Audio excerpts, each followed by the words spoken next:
എല്ലാവർക്കും നമസ്കാരം. ഇന്ന് നമ്മൾ വ്യത്യസ്തമായ ഒരു ക്യാബേജ് തോരൻ ഉണ്ടാക്കാൻ പോവാണ്. ക്യാബേജ് തോരൻ എല്ലാവർക്കും ഉണ്ടാക്കാൻ അറിയാം, എനിക്കും ഉണ്ടാക്കാൻ അറിയാം. പക്ഷേ ഇന്ന് ഇത്തിരി വ്യത്യാസമുണ്ട്. അത് തോരനായിട്ടും നമുക്ക് എടുക്കാവുന്നതാണ്. അതല്ലെങ്കിൽ എരിശ്ശേരിയുടെ ഒരു ഭാഗം ഉണ്ടല്ലോ, കുറച്ച് തിക്കായിട്ട്, അങ്ങനെ കൂട്ടാനായിട്ട് എടുക്കണമെങ്കിൽ അങ്ങനെ എടുക്കാം. ഇന്ന് പക്ഷെ തോരൻ പോലെയാണ് എടുക്കുന്നത്. അപ്പൊ അതിന് എന്തൊക്കെ വേണം നോക്കാതാ. ഒരു കുഞ്ഞു ക്യാബേജ് ചെറുതാക്കി നുറുക്കി വെച്ചിട്ടുണ്ട്. പിന്നെതാ വറ്റൽ മുളക്, മല്ലി, കടുക്, ഉഴുന്ന് പരിപ്പ്, ജീരകം, ഉപ്പ്. ഇത് തോരപ്പരിപ്പ്, ഒരു പിടി തോരപ്പരിപ്പ്. ഇങ്ങനെ എന്താ പറയാ, വെന്തിട്ടുണ്ട് പക്ഷെ ഉടഞ്ഞിട്ടില്ല. നാളികേരം, കറിവേപ്പില, മഞ്ഞൾപ്പൊടി വേണം, വെളിച്ചെണ്ണ വേണം. അപ്പൊ നമുക്ക് തുടങ്ങിയാലോ. അടുപ്പ് കത്തിക്കാം. രണ്ടടുപ്പ് ഒരുമിച്ച് കത്തിക്കും കേട്ടോ. കാരണം സാധാരണ തോരൻ വെക്കുമ്പോൾ നാളികേരം നമ്മൾ ഇങ്ങനെ തന്നെ ചതച്ച് ചേർക്കും, അല്ലെങ്കിൽ അങ്ങനെ തന്നെ ചിരണ്ടി ചേർക്കും. അങ്ങനെയാണല്ലോ പതിവ്. ഇതിനങ്ങനെയല്ല, ഒന്ന് വറുത്തിട്ടാണ് പൊടിച്ച് ചേർക്കുന്നത്. ഇത് നാളികേരം വറുക്കാനുള്ള ചീനച്ചട്ടി, ഇത് നമ്മുടെ തോരൻ വെക്കണ ഉരുളി. ചൂടാവട്ടെ പാത്രം രണ്ടും. ഇത്തിരി വെളിച്ചെണ്ണ ഒഴിച്ചിട്ട് നമുക്ക് മല്ലി, മുളക്, നാളികേരം, ഒരല്പം ജീരകവും കൂടെ ഒന്ന് വറുത്തെടുക്കാം. മുളക്,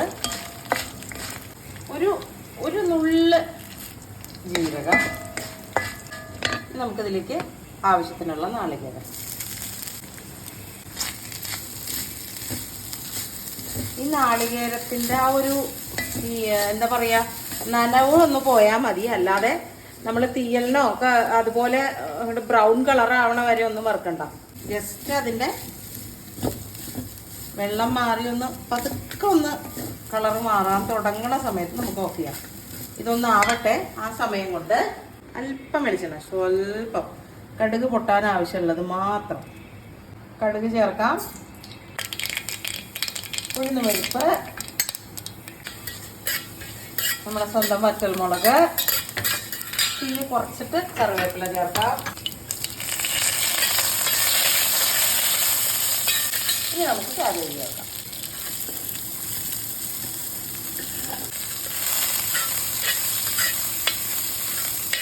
ആവശ്യത്തിനുള്ള മഞ്ഞൾപ്പൊടി, ഉപ്പും ഇപ്പം ചേർക്കണം. മഞ്ഞൾപ്പൊടി, ഉപ്പ്.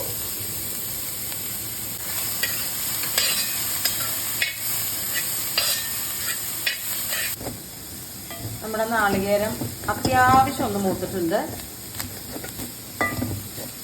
ഒരുപാട് മൂക്കേണ്ട കാര്യമില്ല. ഓഫ് ചെയ്യാണ്.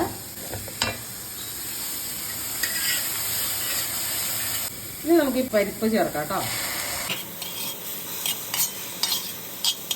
ഇതൊന്ന് ആവുമ്പോഴത്തേക്കും നമ്മുടെ നാളികേരം ഒന്ന് പൊടിച്ചിട്ട് വരാം. അരക്കണ്ട, പൊടിച്ചിട്ട് വരാം. ഇതാ ചതച്ചെടുത്തു. ഇത് നമുക്ക് ചേർക്കണം. ഞാൻ ഇതിലിപ്പോൾ ഉള്ളി, വെളുത്തുള്ളി അങ്ങനത്തെ കാര്യങ്ങളൊന്നും ചേർത്തിട്ടില്ല. എന്താ വെച്ച് കഴിഞ്ഞാല് നമ്മളിപ്പോൾ ഒരു ഉള്ളിയൊക്കെ ചേർത്ത സ്വാദ് കൂടുതലല്ല. നമ്മളിപ്പോൾ ഒരു സദ്യക്ക് വേണ്ടിയാണ് ഉണ്ടാക്കുന്നത്. സ്ഥിരം ക്യാബേജ് തോരനിൽ നിന്നൊന്ന് സ്വാദ് മാറ്റി ചെയ്യണം എന്നുണ്ടെങ്കിൽ ഇങ്ങനെ ചെയ്യാം.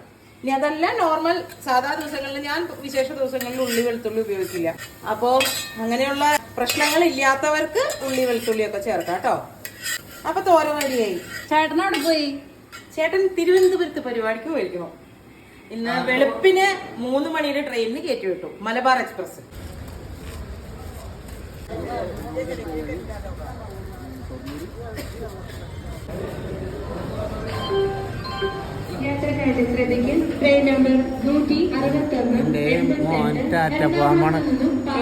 പരിപാടിയുണ്ട് തിരുവനന്തപുരത്ത്.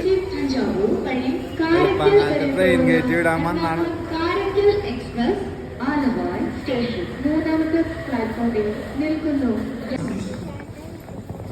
അവിടെ പോണ പെട്ടിയും കൊണ്ട് ആകാശ ടാറ്റ പോണ.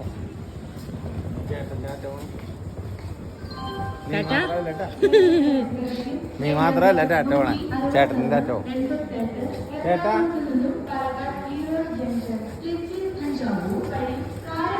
തിരുവനന്തപുരം അവിടെ പ്രോഗ്രാം ആദിത്യനല്ലൂർ അനിൽകുമാറിനെ മൃഗം വഹിക്കാൻ വിളിച്ചിരിക്കുന്നു. അതെ, കച്ചേരിക്ക് വായിക്കാൻ പോകണം നാളെ. അനിമാമന്റെ വൈഫ് ഗീതാൻഡി പഠിപ്പിച്ച ശിഷ്യയുടെ പരിപാടി.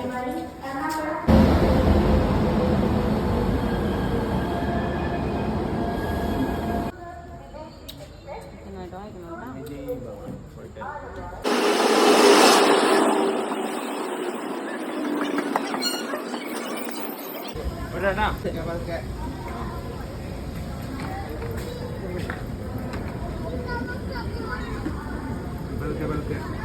ഇറങ്ങുമ്പോഴും അവനെ അവിടെ ഉടക്കാനൊക്കെ നോക്കണം.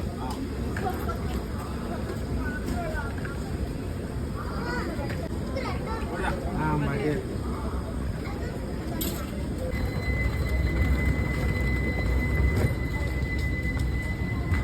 പരിപാടിക്ക് പോയിട്ട് വരട്ടെ, നമുക്ക് പാചക കലാകാര്യത്തിലേക്ക് കിടക്കാം.